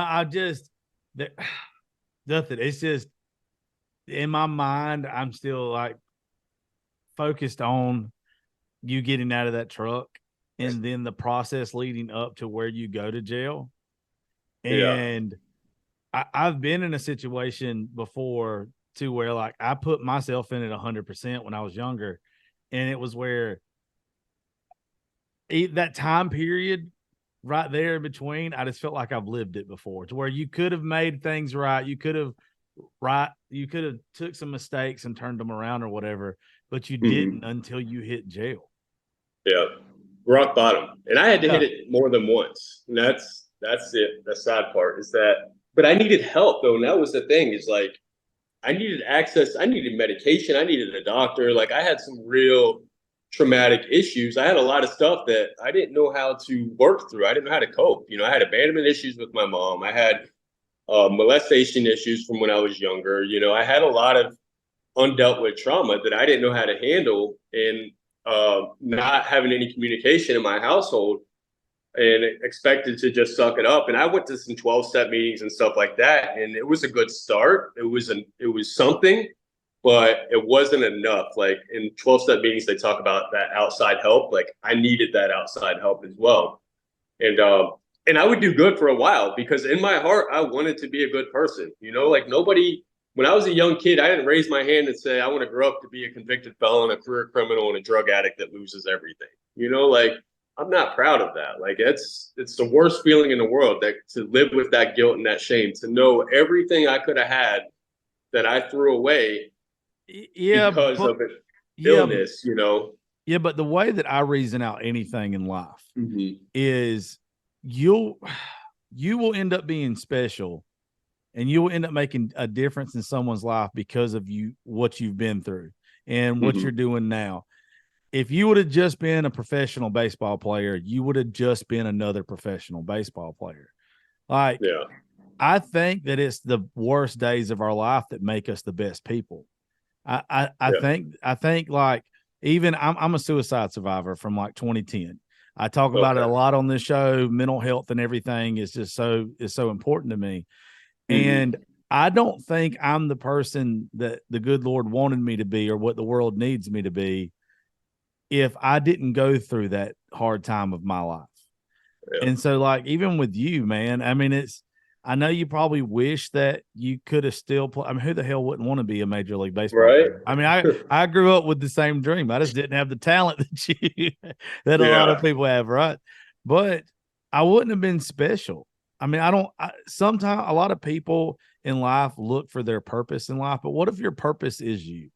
What if it's the bad things that have happened to you, that the good Lord allowed to happen to you, to make you the person that you are today, because what you've been through is going to change somebody else's life and help somebody. I think that's way more important than ever winning a World Series or anything like that. No, and I agree. I believe that, you know, that pain is turned into purpose. You know, finally, I feel like I have purpose for the pain, because if you don't have it, like, it's like, what is there? Like, you know, the test, like they say, test becomes the testimony, the mess becomes the message. And that's kind of my hope, is that my story will positively impact someone, especially our youth, especially maybe some younger athletes, to not make the same decisions that I had, or if they have issues, to speak up and don't be afraid to make yourself vulnerable and speak out. Because that was the other thing, is like, nobody wants to make themselves vulnerable when you're a young man. Like, you can't talk about your feelings or emotions or things that are hurting you, or, you know, because that's, especially our generation, you know, that might be the most important thing that you're doing. So in my mind, what I have tried to do with everything that I've been given and what I've been through is I try to take the taboo. I want to take the taboo out of mental health. I want to take the taboo out of being in that dark place in your life. I want to take the taboo out of talking about having those just horrible thoughts to where you don't want to be here anymore. And I think the more that we talk about it, and the more that you're open about your story, or I'm open about mine, or any men in particular, because like you said, especially our generation, we're taught to put fucking dirt on it, not cry, and move the fuck on. Yeah, like quit whining, tough it up. Yeah. Like, and that's not the case. That is not at all. If you've been through, and it sounds like you've been through a lot of rough stuff, like I have when you were a kid, you are supposed to have someone to talk to about it. I really don't believe in therapists, to be honest with you, but I believe in support systems. I believe in having conversations with people that have been through the same thing that you've been through, to where I always say, fucked up people don't judge fucked up people, and it makes you feel less fucked up. Like it makes you feel better about yourself talking to someone who made it. Yeah, but I do want to tell you, therapy saved my life. All right, well, It did work for me, and I was the good. same person that was very anti-therapy for a very long time. Yeah. I was like, yeah, I just need God and a support system, and I got this. But I will say, therapy was good because it allowed me that one-on-one conversation, Yeah. and it doesn't always have to be with a licensed therapist. You could get that with a confidant or somebody, but therapy did me some real good, and that's ultimately, I mean, my faith, of where I stand with my faith and my relationships and my support system. But that therapy was definitely one of the missing pieces that I needed. Well, and early on, medication, I needed to be stabilized, and a lot of people, I was anti-medication and I was anti-therapy. And I finally got to a stage in my life where I was like, you know what? I've tried everything my way. I'm just going to do whatever y'all tell me to do. Yeah. And once I got to that place of surrendering is where I was able to get some hope and change, Well, keep going with the next part of it. I want to hear where you're at. Now, I got to change camera batteries, but I'm still listening. So just keep rolling. Okay. So, yeah, got out of prison. I started working in treatment. Ended up getting a girl pregnant that I thought it was the Christian thing to do, that I needed to marry her. And at the time, because I was getting really deep into my faith, but it was more religious and it wasn't spiritual and it wasn't based on realness and a relationship. And so needless to say, that relationship didn't work out. But we ended up having a son together. And I relapsed right around the time that our son was about to be born. And she ended up kicking me out, rightfully so, because I was a mess. And so I end up relapsing, and she kicks me out. So now I really got nowhere to go. And my dad is telling me I can go to the house. And I had a really good job at this time. Life was really good. Even after getting out of prison, I started doing really well. And started to lose it quickly, just that fast when I relapsed. So my dad's like, you can go to the house, you can shower, you can eat there, but just be gone before your mom comes home, because my mom didn't like that my dad was an enabler and she didn't like that I relapsed. And I've got, my wife at this time is, 8-9 months pregnant. And, there was a lot of hard feelings with my mom and my wife and my dad, again, trying to protect me and enable me. So one day she comes home and I'm leaving the house, and I had taken a few things from their house and I pawned it for drugs. And my dad was always my fallback, because my dad's like, just do whatever you want. And, I'm not going to get you in trouble. I'd rather you do something from me instead of going out there and robbing somebody or doing something crazy and getting yourself in trouble. Well, mom put her foot down and she wasn't having that, right? So she calls the cops with every intention of getting me help. Well, me already having a record and being in the prison, they charged me with a burglary at my parents' house. And it was kind of a big ordeal, because my dad said I could be there, but my stepmom said I couldn't. My stepmom's telling them that my dad's an enabler and that he's just protecting me, that, I'm not supposed to be there. Now it's causing a fight with them and my family, and it's a big ordeal. So I'm locked up. I'm in the county jail. They're thinking it's just going to be a family ordeal, to go away, right? It was a couple $100 worth of stuff. It's not a big deal to them, but I'm telling them. And at this point, I was doing a lot of public speaking and stuff for like the sheriff's department and the public defender's office. And I felt like when I relapsed, because they're elected officials, they had to like back away from me. And so I feel like that kind of played a role in it too. I was like, I feel like the state's really going to come after me and try to make an example out of me. Oh yeah. And I'm telling my dad that, and he's like, no, this is a family ordeal.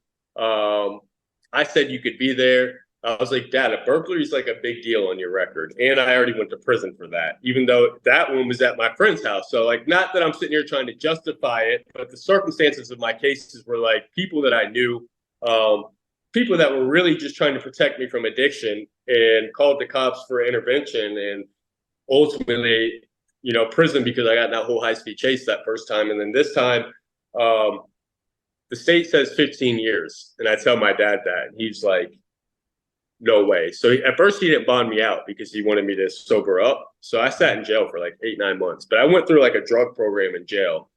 And so my dad bonds me out.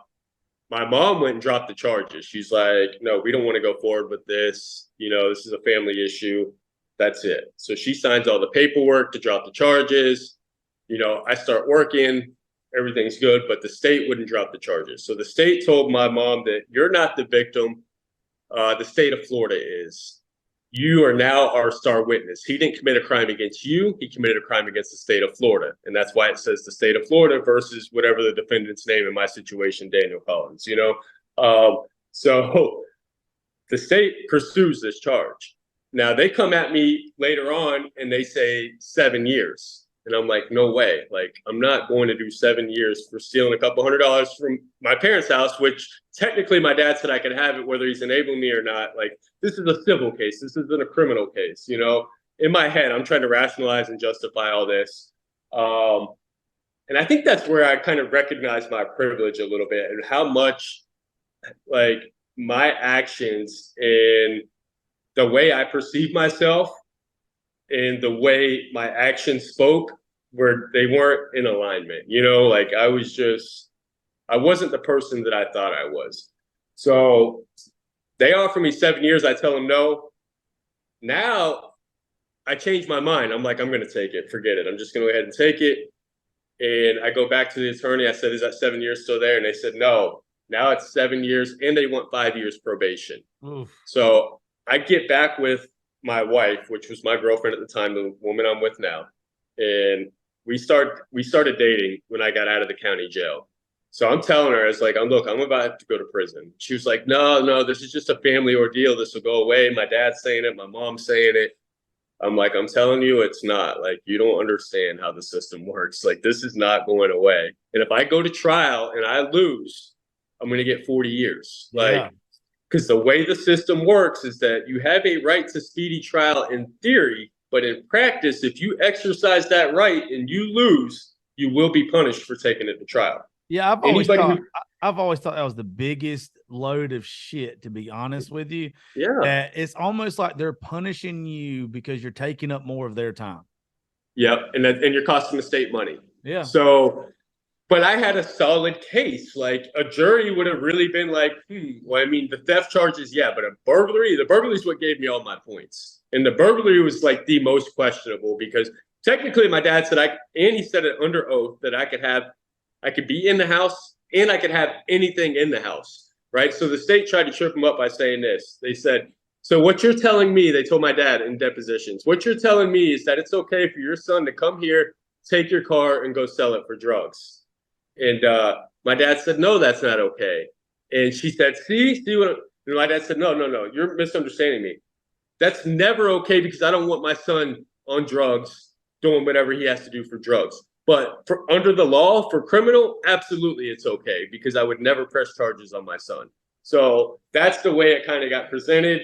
Now, going in front of a jury, it could have went either way. And I didn't want to take that chance because absolutely not. Yeah, absolutely if I lost trial with my record, and this was the other thing, is like I already carried enough guilt and shame because when I'm clean and I'm not in active addiction, I carry a lot of guilt and shame because I do not want to be that person, And it's like Dr. Jekyll and Mr. Hyde, just completely two different people.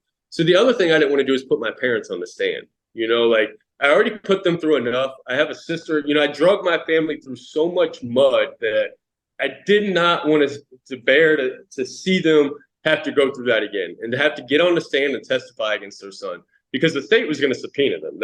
They were not letting this go. So finally, against everybody else's will, I went and signed the deal. I said, I'm signing the deal. So I signed the 7 years, 5 years probation. And I went to prison. And this time it was a lot different than the first time. This time I got caught up in the subculture of prison.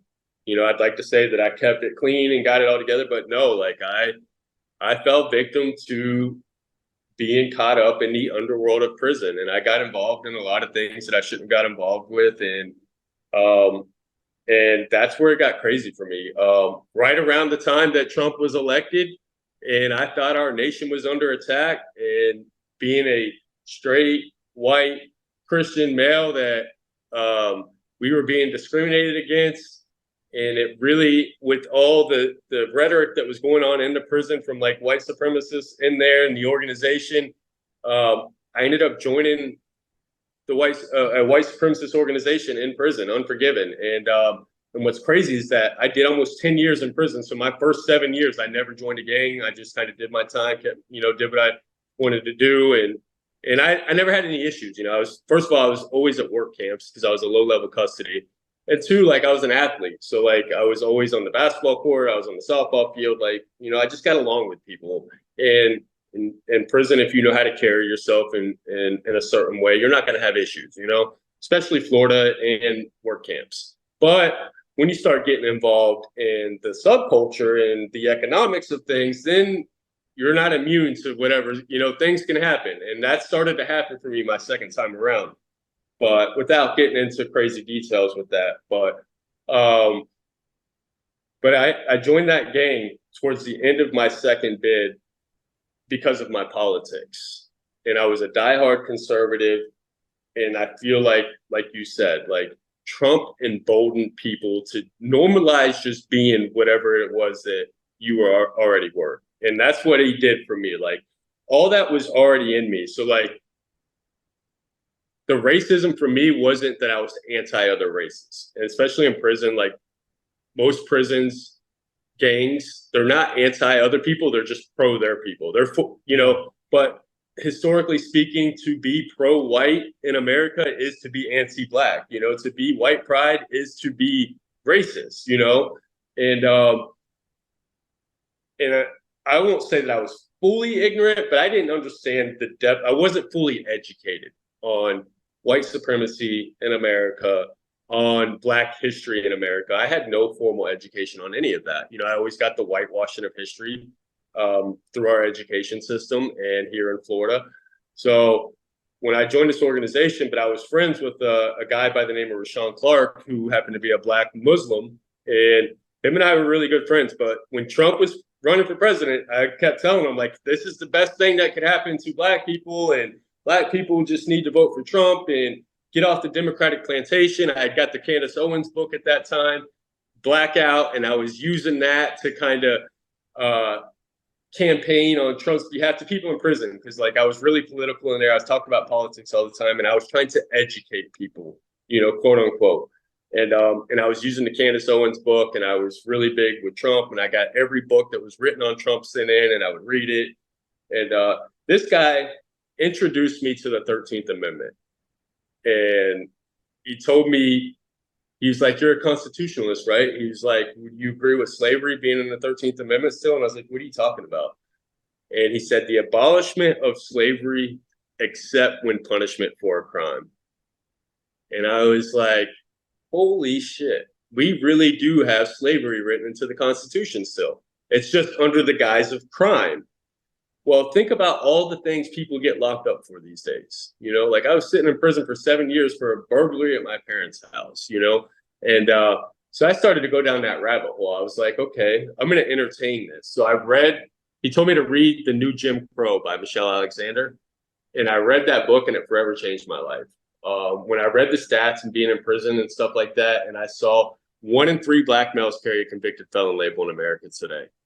And to think that from 1960s or 1970 to now, we've had a 700% increase in our prison population. So the dismantling of the Jim Crow era, Jim Crow laws, the Jim Crow segregation, we've gone from 300,000 inmates to as high as 2.3 million. 1 in 3 Black males carry the convicted felon label. Well, what does a convicted felon label mean in America today? I'm a convicted felon. I am too. It means that you could be discriminated against for housing. You can be discriminated against for employment. You can be discriminated against for education, for financing, anything. Literally people have the right to turn you down. Yeah, you can't own a firearm where I'm at. Can't own a firearm. I can't have my Second Amendment rights. So I started thinking about all those barriers. I can't vote. I still can't vote in Florida. So I was like, well, who else faced those same barriers. Black people during Jim Crow. Yeah. And I said, is it a coincidence that 1 in 3 Black males carry convicted felon label? Now, all this time, I used to always say, well, Black people just need to get it together. Stop committing Black on Black crime, stop being so violent, stop selling drugs. This was my perception of Black people, right?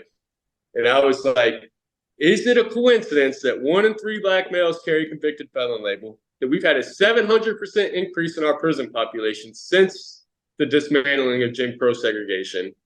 And it hit me like a ton of bricks. And I was like, wow, like this whole time, I just always thought it was a personal accountability. And of course, personal accountability is important. If I don't put myself in those situations, I won't be in trouble. I won't get arrested. But once you get trapped in that system, and I've been there, and I've seen what it's like, and if some people are introduced to that system as kids in school, the school to prison pipeline is real, or people don't have access to, we criminalize poverty, we criminalize mental health, we criminalize substance abuse, and it disproportionately impacts certain communities, and the Black community is disproportionately impacted financially. They've been robbed of generational wealth because of a lot of various reasons, housing and a bunch of different reasons. So it just started to change my perspective and for me to see things in a different light. So I went from like this diehard conservative white supremacist mentality in prison to like, okay, like I need to look at the world in a completely different perspective. Absolutely. But I will say this, I started to get extreme the other way, and that's the addict in me, where I was super confrontational and I was this moral, superior, like morally superior, and you got to get it this way, or, the highway type of thing. And that was dangerous for me too. So, and my wife had to check me a bunch of times. And that's, even with my content now, I get a lot of stuff because I talk, it's controversial, but you don't get to know somebody in 3-minute videos or 1-minute videos. Absolutely not. And you'll never know their personality in that amount of time. Yeah.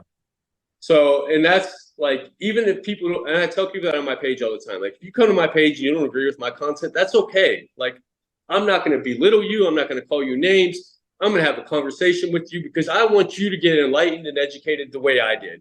Because to me, the way to unity and solidarity is to understand Black history in its historical context, if we really want it, to bridge the racial gap and build meaningful relationships between white and Black people. But I think a lot of white people confuse interpersonal racism with institutional racism, and they're not the same.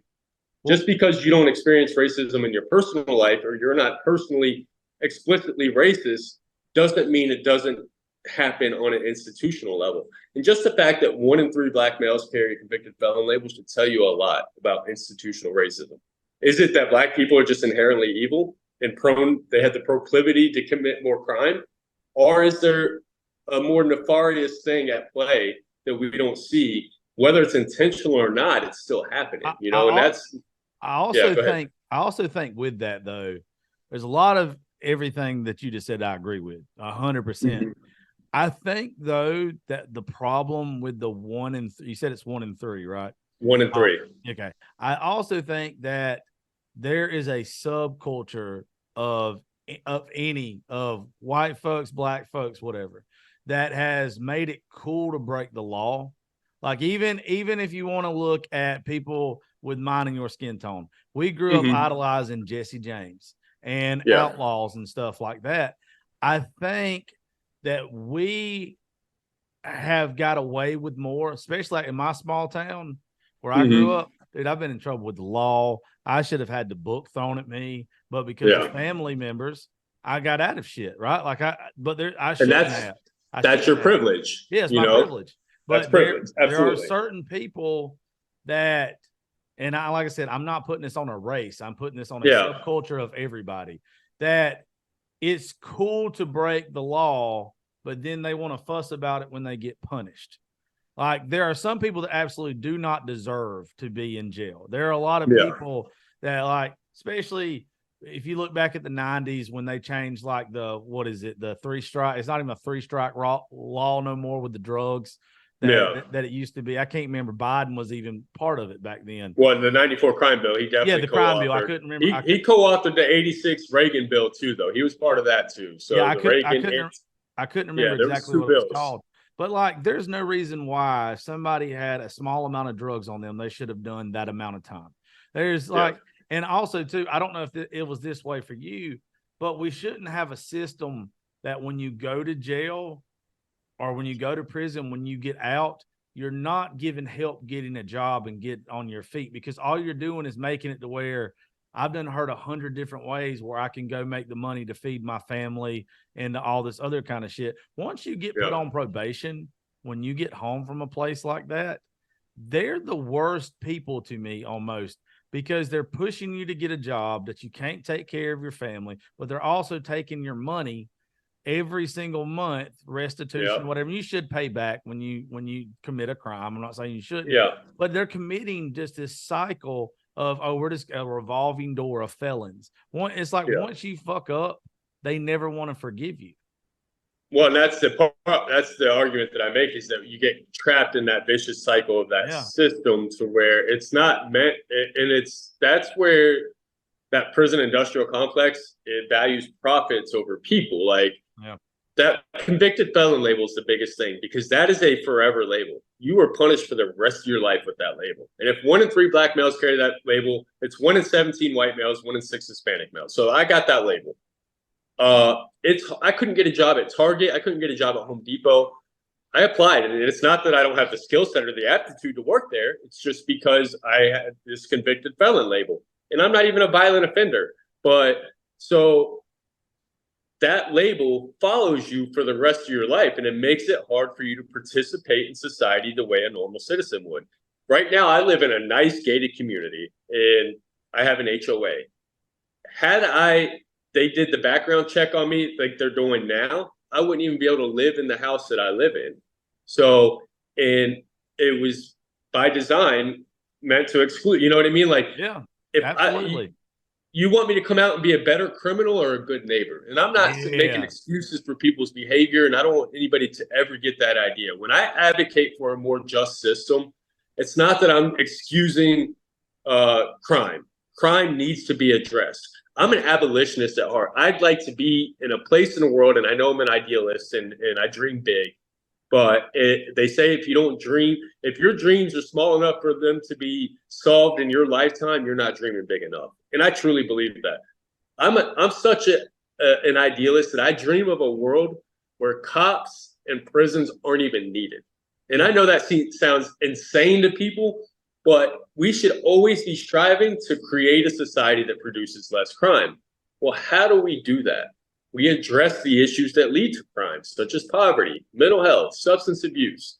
Get on the front end. Everything we do in the United States it's post-traumatic. It's post-after. We don't do anything preventative. Like even police. Like police don't solve the crimes that need to be solved. And I'm not anti-police. I don't like the institution of it because I don't feel like it does what we need it to do. But obviously, you can't have a world without law. Some sort of law and order, and I hate using that rhetoric, but like you can't have chaos, and I get that, but we should always be moving to create a society that produces less crime. Police only solve 50% of murders, probably the most needed crime to be solved. That, and then sex offenders, they very rarely do those crimes even get reported the way they need to be reported. But on top of that, they don't solve and they don't prevent crime. So if they don't prevent and they don't solve crime, the crimes that need to be solved, like the majority of people are being arrested, they're drug related, so in some shape, form, or fashion, or speeding tickets. Like that's the purpose they serve, to raise money for the local community. And I'm not anti-police, and I did a podcast with the police officer before too, to tell him, like I'm all about humanizing the badge. Like who am I to judge anybody? I'm all about advocating for better systems and better ways. And I think we could get so much better with our criminal justice system. Treat people with dignity and respect as human beings. Like treat everybody as if they were your child, and get past, even if once they've committed a crime. This is a big thing in Florida. There's a growing trend in Florida for Florida sheriffs to get on social media and kind of dog the people they arrest. Brady Judd does it. Carmen Marcin, they do it. Like, and and I get it because they're building their brand and their awareness and trying to raise funds for whatever they got going. But this is the issue I have with this. Once you apprehend somebody, it's your responsibility to restore them the best we know how to create for public safety, right? It should be all about public safety. So restorative justice is going to restore that person to themselves, to their family, and to their community. And once we apprehend somebody and we stop the threat, and I don't care what crime they committed, our responsibility from that point on is to rehabilitate them, especially if we're going to be releasing them back to society. Like 95% of inmates, 95% of inmates will be released to society one day. Yeah, we want them to be better criminals or good neighbors. It's literally called Department of Corrections. Like, you're supposed to correct the issue to when somebody comes back out into society, they learned a lesson and they know not what to do or know what not to do. And man, that is probably one of the biggest things. I've never had anybody to be able to talk to with about this on the show. Is I'm one of the lucky ones. I haven't done hard time. I did 60 days in a rehab detention center first time, and I did 90 the second time. But that space in between, if I was even given a chance to make situations right, to have a good job, to do whatever, I would have never gotten in trouble the second time. I would have never.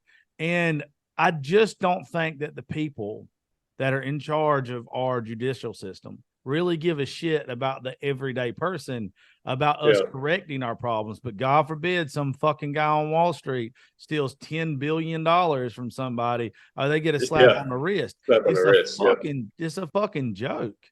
And I think that was the biggest reason why I walked away from my conservative beliefs, because I felt like so many people on the right, and this was my experience, and I'm not saying this is true for everybody, but my family and my friends, they were always so judgmental to incarcerated people, including myself. But even me, they would give me a little bit of a pass, and they would put me in a different group. Like, I'm not like the rest of those people. But like, at the end of the day, we're all human beings. And of course we need some law and order. And I'm not saying, and when people talk about defund the police, it's not about having no police department and just taking all the money away. It's just about investing in the community, invest into the community. But like, so my biggest issue was that people on the right didn't want to look at that through a different lens. And they didn't believe in rehabilitation. This was just my experience. A lot of the things that it was always that law and order. We back the blue. Don't do the time, don't commit the crime.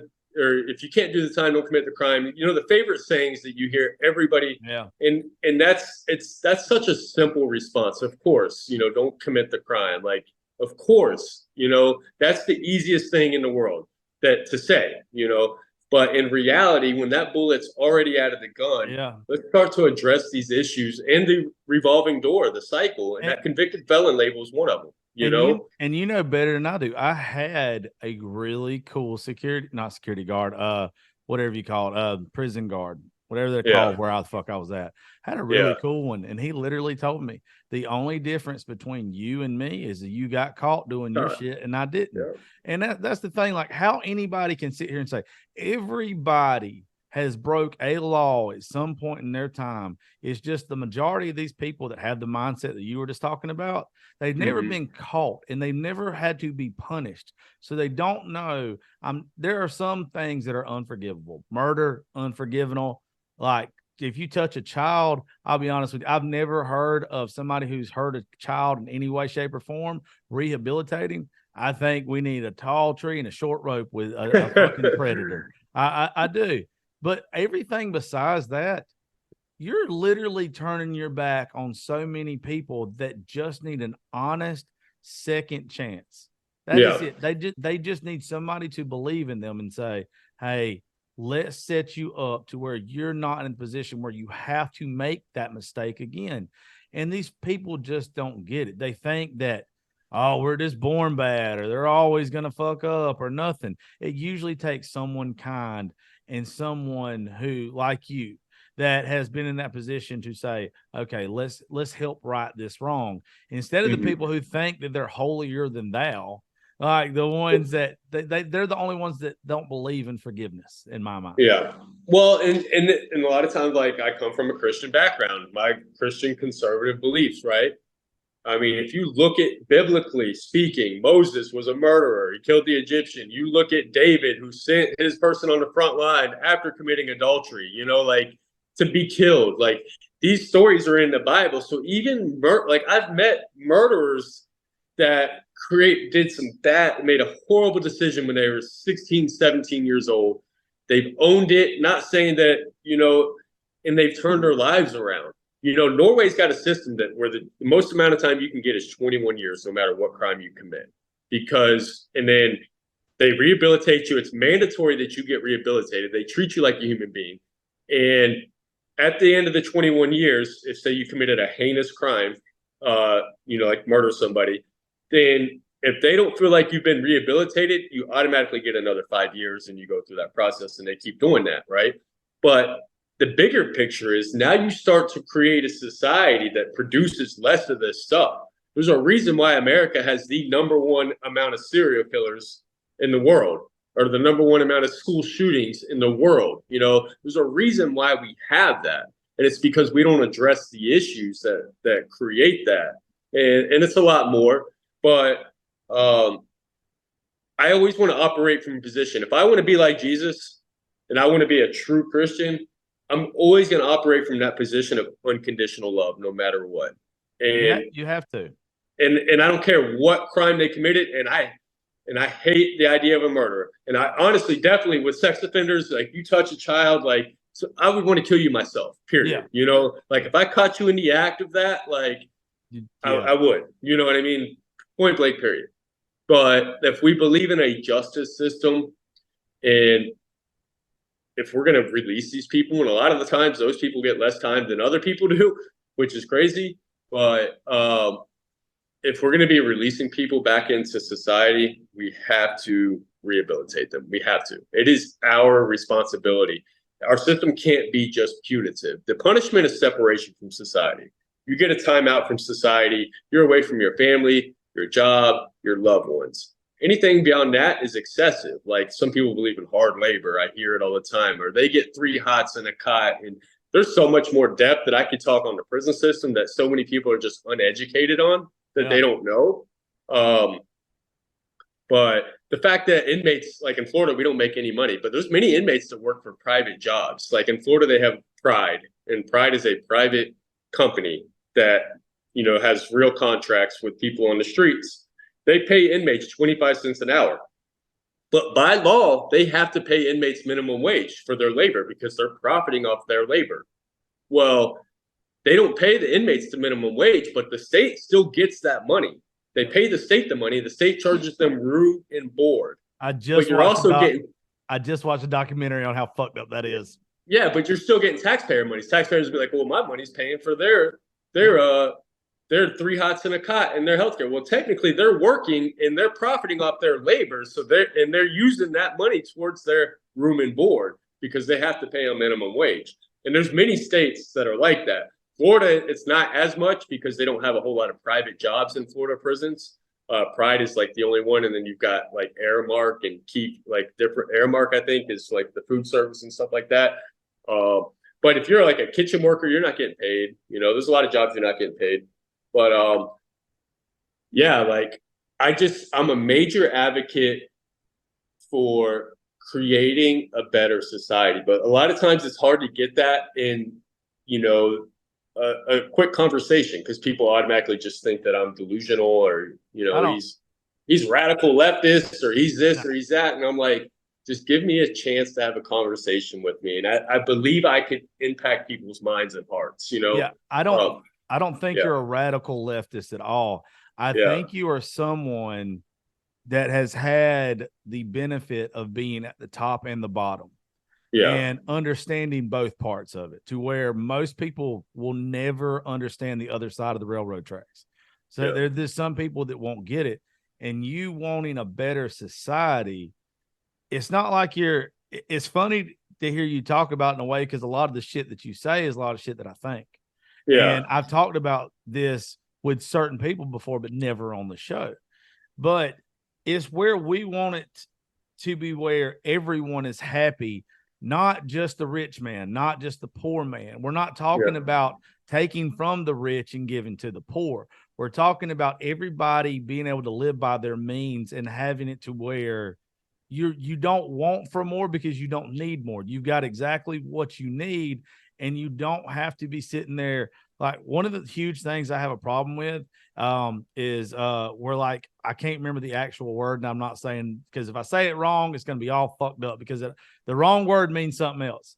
Yeah. But it's where, like, in a town, they'll knock down the old trashy houses and they'll build these skyscrapers next to them. Gentrified, yeah. I was going to say gentrification, but thank you for doing gentrified. I knew it was close to the other one. So, like, I've never understood how people expect someone who has worked their whole life and they're living in a lower income house to get up every single day, and there's a fucking $1 million home that their house is in the shadow of, and not expect them to some way or another get envious, get mad, to want more, to where you end up breaking the law because you don't have your means. I'm not talking about separating people by their means, like a caste system or anything like that. I'm talking about even the playing field, but you have to work for it.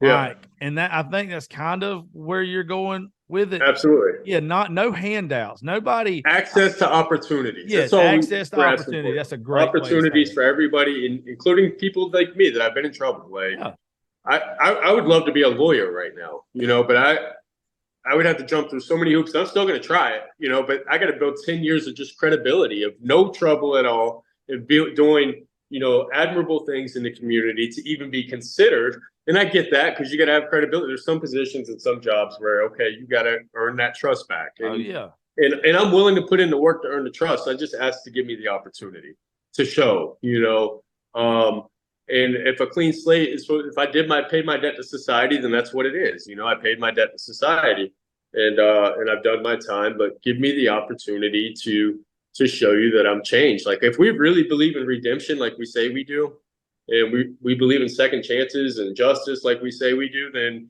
we would do that. But there's just, there's a lot of, I think a lot of people want the same thing. They just have a different idea of how to get there, and their idea of how to get there is completely different than someone else's. But let's be real too. Like, this whole idea of meritocracy can be an illusion too. Not everybody has the same marketable skills. You know what I mean? Like, not everybody has the ability, the aptitude to do certain things. And some people just aren't equipped with the ability to earn a certain amount of, you know what I mean? Because there's certain jobs that are just, that's what they pay. Like, you know what I mean? That's just what it's going to be. The skill that it requires, and that's the ability that they have. But they're giving it everything they have.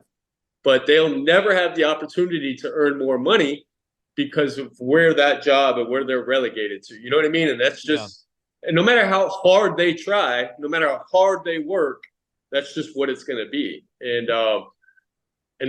it sucks, because in an ideal world, in a perfect world, everybody would do everything out of the goodness of their heart, and they wouldn't be based on money. It would just be based on, if I'm going to be a janitor, I'm going to be the best janitor I can be, because that's what I want to be. If I'm going to be a doctor, I'm going to be the best doctor, because that's what I want to be. And I'm so passionate about being a doctor, and I'm not going to be motivated by money. But that's it, utopia, heaven on earth. Well, it would be a whole lot simpler if, like, somebody like you or somebody like me who's been in trouble before and went through probation, there should be a time period that after probation, after you've done your time or whatever, when you have actually paid for your crimes in length and it's over and done with, there should be a time period after that it's almost like a probationary period for work. That if you can go through that time period, and you can struggle in that time period, maybe you got a job you don't want to have, but if you don't get in trouble with the law, you don't do nothing, I really do feel like your slate should be clean. I don't feel like a mistake that I made. Look, I got in trouble when I was 18 years old. And then again, when I was like 21 or 22, I have not been in any trouble since then.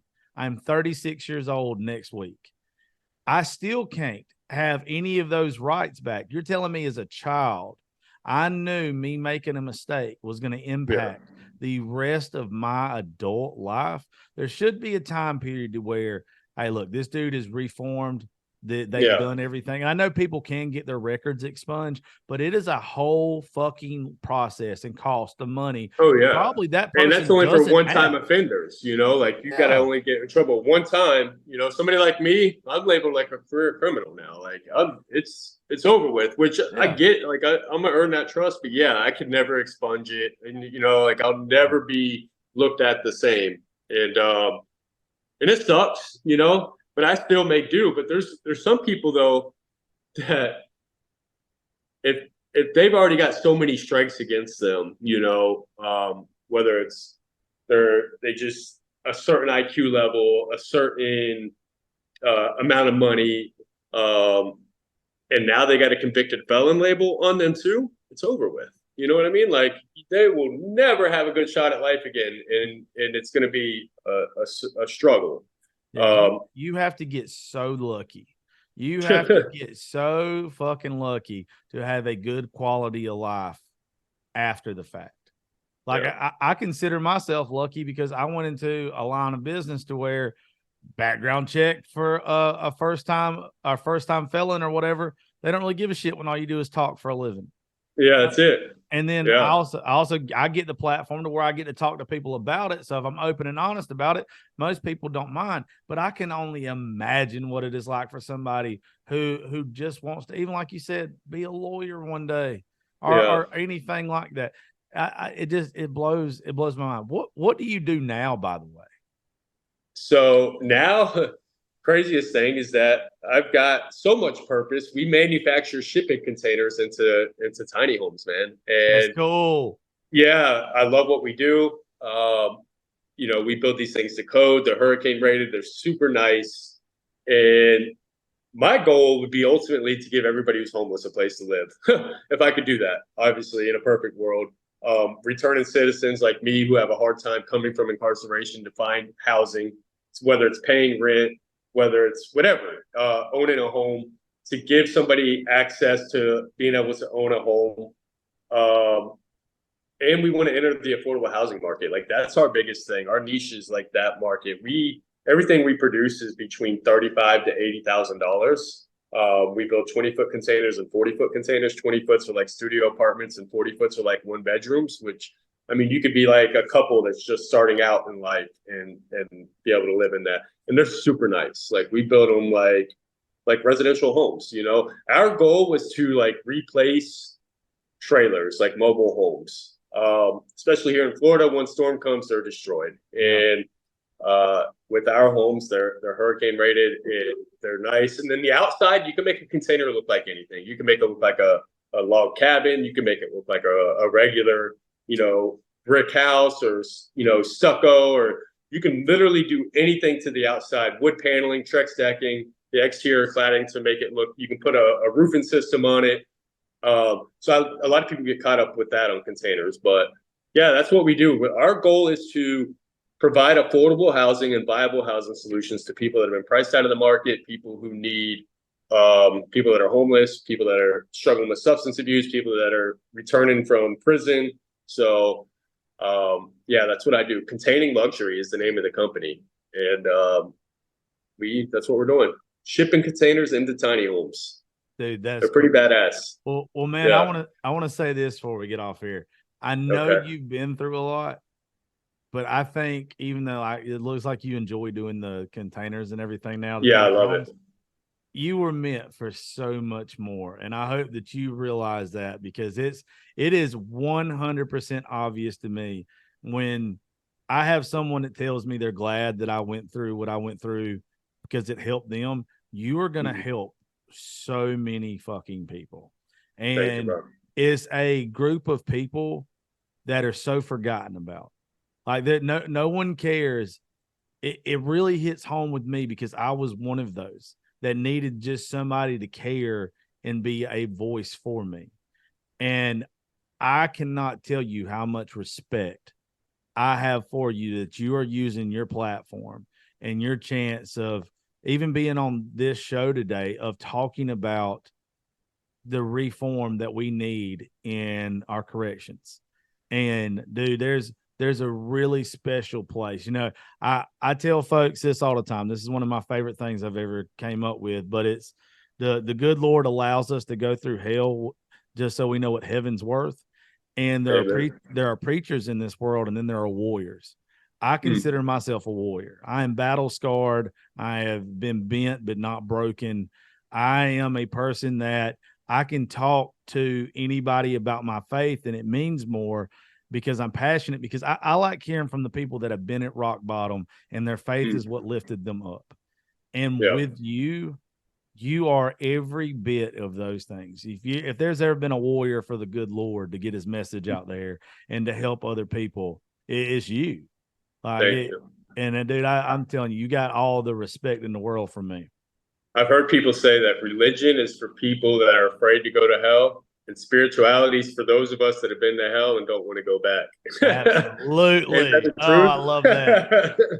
That's the truth, man. So, no, I appreciate. I'm glad that we got to talk, man. I've been super excited and looking forward to this, and that's why I made a point to reach out to you again. I was like, we got to fit this into our schedule. I'm glad you gave me a chance and you didn't think I was just some redneck Trump supporter. Well, at first because I get a lot of it, man, because I speak out about me and my experience with being a conservative and how I've kind of walked away from it because of a lot of the judgment on people like me, convicted felons and people that have been incarcerated, and, you know, not acknowledging the systemic racism that I've seen within the system and stuff like that. So, like, it makes me hesitant, but I also realize that if we don't have these conversations, and if I'm not having these conversations with other conservatives or people that I think are conservative, even though that you don't apply any label to yourself, and I don't want to label on me either, and but people that I know that are Republican or conservative, those are the people I need to be able to have conversations with, because even if I don't switch their political party view, maybe I can at least change the way they look at people who are incarcerated, people that are different backgrounds, demographics, race, you know, whatever it may be, and see how the system or the decisions that we make are impacting those people as well, and how we can create true unity, no matter what side of the aisle you're on. So that's the part that I'm going to work on, because I need to get better at that myself. I need to be more open and willing to talk to people who have different views, not stay in the same echo chamber, and try to, like you said, change hearts and minds. Like, that's what my passion is, and that's what I feel like my purpose is to help people, and not just people like me that have been through it, but also people who've never been through it, but they just don't understand what it's like or why somebody could do that, and maybe give them a glimmer of hope that people can change and that there can be a different way. So I'm glad I came on here. I knew that if we did get together, it was going to be a big time slot. So I wanted to make sure that there was time. I just had that feeling that it was going to go on a while. So I'm glad we did it. You do it in a way, dude, that it's the way that everybody needs to approach the situation. It's knowing that somebody is going to have a different view than you, but like we said at the beginning of this, the why, and having the knowledge to back it up. You leave nothing on the table, and the way you present it is done in such a good way that if somebody doesn't listen and at least makes them, you will make anybody think. Yeah. Somebody doesn't. And that's all I want. And I want people to challenge my thought process without belittling me, because most people, if they don't agree with me, they just belittle me, you know? Yeah. And we don't do that around here. I like different, but the way that you go about it, you can reach so many people, and the people that don't want to hear what the hell you have to say, they're so fucking closed-minded that they're never going to change anyway. So what's the point in even talking to them or trying to reach them in the first place? You're right. Yeah. Well, dude, Danny, tell them your social media, dude, and let's get the hell out of here. Our menu's going to talk for another hour. Yeah, Danny F. Collins on TikTok. Containing Luxury is the company, containingluxury.com. We ship in containers into tiny homes, and Confessions of a Convict on Instagram. So Danny F. Collins, Confessions of a Convict, Containing Luxury. One of my favorite guests I've ever had on, guys. Not even gonna lie, I could have kept talking, and I'm gonna have to I'm getting you back on the show with other people too. Like, I'm getting you back, and I want you to push your message more, and I want to be part of it. I appreciate it, bro. Folks, Definitely. folks, y'all go look up each one of his social media accounts. And I just want to thank y'all for listening to the Josh Terry podcast. And please, if you've not listened to another episode, listen to this man today, every bit of it, and take it to heart. Anyway, all right, folks. Well, I love y'all. We will catch y'all later.